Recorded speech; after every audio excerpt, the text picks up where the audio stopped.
name is Sanicole. I'm a filmmaker here in Chicago. I started out in film, oh God, I want to say maybe high school.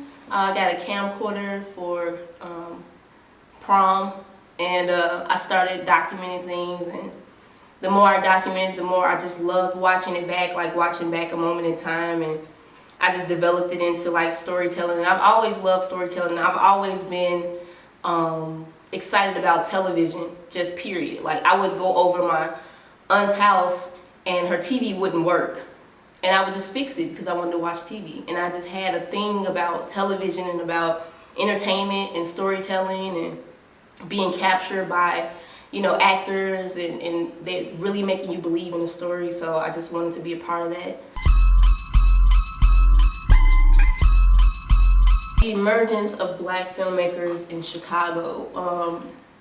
Actually, in film school, I was a little afraid because every class that I was in, I was the minority. I was a female, I was black, and I probably only had maybe 2 other classes with another black filmmaker, a male black filmmaker. But I was pretty much the only African-American girl in filmmaking classes and directing classes, and you know, not really being afraid, but just kind of being outnumbered, and your confidence is definitely shook. You're definitely like, is this really where I need to be? You know, amazing people in Chicago that I didn't even know existed. Derek Pretty Boy Dow, he's at USC right now studying film. I met him, great filmmaker, great guy.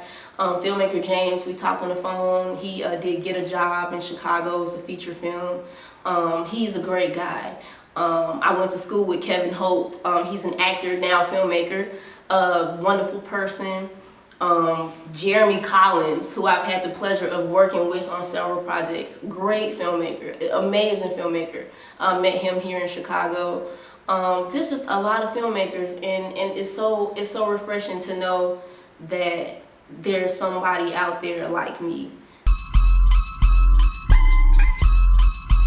So The Color of Acceptance is about a guy that lives in a city where this dominant family, this prestigious family, has been enforcing a rule about wearing the color red. Their time of bereavement, that is all. Will there be any changes to the social system under your leadership? Change is banished. Leading my father's legacy is top priority. The honor of my forefathers have been set before me, and I must be respected by any means necessary.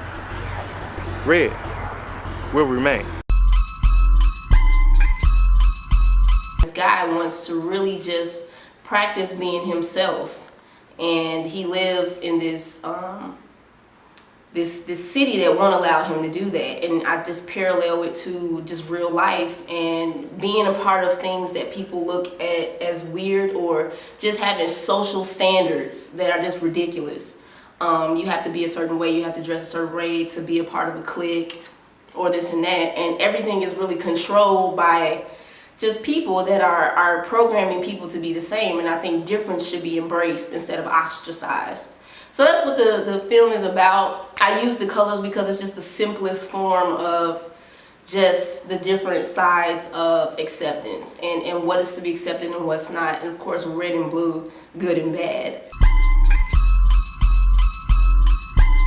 But yeah, so to know that this guy from New York was reaching out and was like, hey, what's up, I'm a filmmaker, I'm coming to Chicago, I would love to meet you, I would love to, you know, I'm following your work, I love it. And I'm just like, wow, like this guy from New York really wants to meet me. So this guy named Anthony, you know, comes up to New York and wants to meet little old me. And I don't really come off as like superstar filmmaker, I'm just trying to make it like the next person.